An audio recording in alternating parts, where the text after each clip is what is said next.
नमस्कार जय जगन्नाथ केमिति अछंती आशा करुच्ची समस्ते भलर थिबे। आज हूँ 1 सेप्टेम्बर 2025 सोमवार।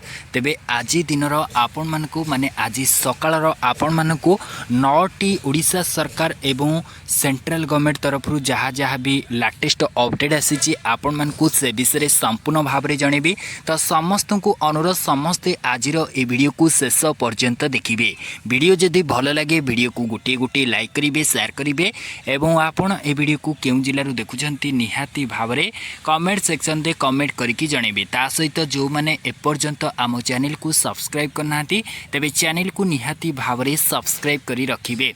तो बर्तमान पई एठी आपण माने जो देखुछंती देखंतु सहर साथी समस्यार करिबो इति देखंतु एटा होची ओडिशा सरकारंकर गोटे नुआ प्रयास जोटा कि ओडिशार मुख्यमंत्री मोहन चरण माझी एटा को घोषणा करिसंती। तेबे एठी देखंतु कोन रहिछि प्रकृति रे अपडेट चुटकी रे हेबो सबु समस्या इति सहरियांक पई आसीगला सहर साथी।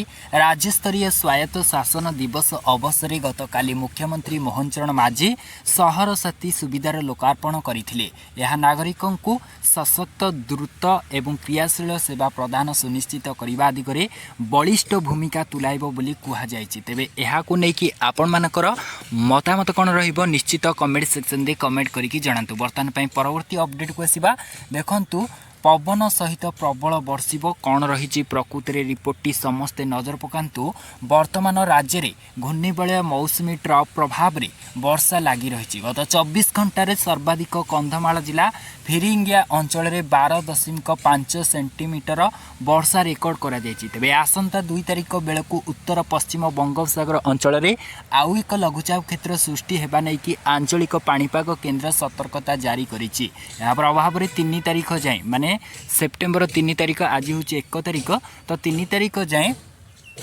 प्रबल वर्षा संभावना रही। विशेषकर दक्षिण ओडिशा रे प्रबल वर्षा संभावना रही। मेघुआ पाग सहित पवनर बेग को लेकिन समुद्र अशांत रहिबो। तेणु सुरक्षा दृष्टि सेप्टेम्बर 2 ରୁ 4 तारिख मध्य समुद्र मध्य को न जावाक पाणीपाग केन्द्र पक्षर परामर्श दि जाइछि। तेबे परवर्ती खबर को आसीबा देखंतु आसुची आउ एक लघुचाप ओडिशा सरकार तरफ ये घोषणा की होइछि। देखंतु बंगोपसागर आसुची आउ एक बड़ लघुचाप राज्य में प्रबल वर्षार संभावना। सेप्टेम्बर मासरे राज्य में वर्षार परिमाण स्वाभाविक रहिबो। केवल उपकूल ओडिशार किछि स्थान रे वर्षा कमी पारे भारतीय पाणीपाग विभाग आकलन करिछि। तेबे भद्रक बालेश्वर केन्द्रापड़ा जगतसिंहपुर जाजपुर कटक पुरी खोर्धारे स्वाभाविक ठारू कम वर्षा होई पारे बोली आईएमडी आकलन करिछि। मौसुमी ऋतु शेष जाए न्यूट्रल जो एलिनो रही ये आपण मैंने देखिपे। तो साउथर्न ओसिएशन सक्रिय रहिबो। तेबे वरिष्ठ कृषि पाणीपागविद प्रोफेसर जी अछंती सुरेंद्रनाथ पशुपालक पूर्वानुमान करी कहिसंती रविवार दिन बंगोपसागर एक घूर्णिबलय सृष्टि होइतिला। सोमवार माने आज एवं मंगलवार माने काली सुधा यार लघुचाप रूप नेब। दक्षिण ओडिशा एवं संलग्न आंध्र उपकूल रे ए बंगोपसागर केन्द्रीभूत हेबो बोली जहाँ कुहा जायछि। यह 3 दिन जाए सही स्थान रे रहिबो। 4 तारिख रे दुर्बल होई 5-6 तारिख रे ओडिशा उपकूल पाखरे पहुँचवा संभावना रही। तेबे आपण मानक अंचल रे पाणीपागर अनुभव किपरि करिसंती गतकाली निश्चित भाव में कमेंट सेक्शन दे कमेंट करके जणातु। बर्तमान पई परवर्ती अपडेट को आसीबा देखंतु राजधानीवासी गोटे बहुत ही बड़ा खुशी खबर समस्ते जानी रखंतु। 14 लाख टंकार मिलिबो घर। देखंतु कौन रही प्रकृति रिपोर्ट राजधानी भुवनेश्वर में 14 लाख टंकार मिलिबो घर। एथिपई सरकार मनस्थ करिसेंती बोली सूचना देइछंती गृह एवं नगर उन्नयन मंत्री कृष्णचंद्र महापात्र। तेबे आजिर दिन में पाखापाखि कोटी टंका नहेले राजधानी रे घर किनिबा कष्टकर होई पड़ुछि। एभली स्थिति रे प्राथमिक पर्यायर आर्थिक दुर्बल श्रेणीर परिवार को 14 लाख रु 50 लाख भितर घर प्रदान कराजिबाकू व्यवस्था कराजिबो बोली सूचना देइछंती नगर उन्नयन मंत्री कृष्णचंद्र महापात्र। तेबे परवर्ती खबर को आसीबा आम बस यात्री खुशी खबर एणिकी व्हाट्सअप रे बुक करें टिकेट। तेबे आज जो गतकाली जेहेतु स्वायत्त शासन दिवस रे माननीय मुख्यमंत्री एही सेवार शुभारंभ करथिले। तेबे व्हाट्सअप एवं आम बस रे टिकेट बुक करुथिबा यात्री को टिकेट मूल्य रे रिहाती मिलिबा नेकी मध्य घोषणा होईची। तेबे आपण मानकु कुहा जायछि जे भुवनेश्वर एवं कटक पुरी रे आम बस रे यात्री जो यात्रा करुथिबा लोकंकु एबे डिजिटल पास मिलुची। यह अन्य शहर को संप्रसारण होई पारे।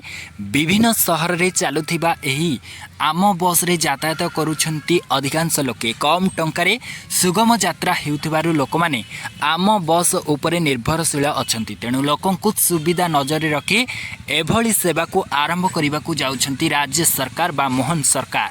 तेबे परवर्ती खबर को आसीबा ओडिसा रे चाषी मानको सारा जोगाण संपर्कित समस्या को गंभीरतार सहित नहीं राज्य सरकार 62 जन डीलर लाइसेंस को बातिल करने सहित 30 दुकान दे सार विक्रय बंद करिथिबा सूचना मिली।